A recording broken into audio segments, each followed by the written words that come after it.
राघव को पुराने वीरान मकानों की तस्वीरें लेना बहुत पसंद था।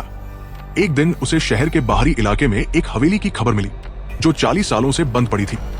कहा जाता था कि वहां कुछ अनहोनी हुई थी, लेकिन किसी को कुछ पता नहीं था। राघव कैमरा लेकर वहां पहुंचा। हवेली सच में बहुत रहस्यमयी लग रही थी, जैसे समय वहीं रुक गया हो। दीवारों पर जाले, दरवाजों पर धूल और चारों ओर खामोशी।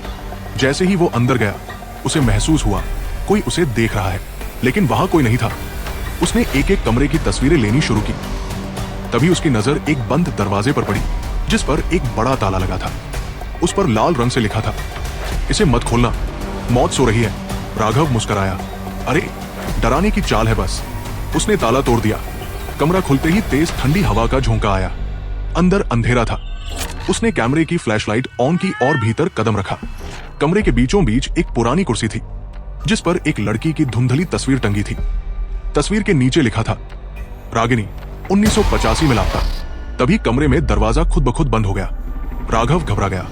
उसने बाहर निकलने की कोशिश की, मगर दरवाजा जैसे किसी ने बाहर से बंद कर दिया हो। और फिर उसे पीछे से किसी के सांस लेने की आवाज आई। वो पलटा, वहां कोई नहीं था, मगर अब कमरे की दीवारों पर अजीब सी आकृतियां बनने लगी, जैसे कोई लड़की दर्द में चिल्ला रही हो। राघव बुरी तरह डर गया। वो दरवाजा पीटने लगा और तभी उसे एक और आवाज सुनाई दी, मुझे बाहर क्यों निकाला। कमरे का तापमान अचानक गिर गया। राघव की सांसें तेज होने लगी। वो बेहोश हो गया। अगली सुबह हवेली के चौकीदार को दरवाजा खुला मिला। अंदर सिर्फ राघव का कैमरा पड़ा था और दीवार पर एक नई तस्वीर टंगी थी, राघव की।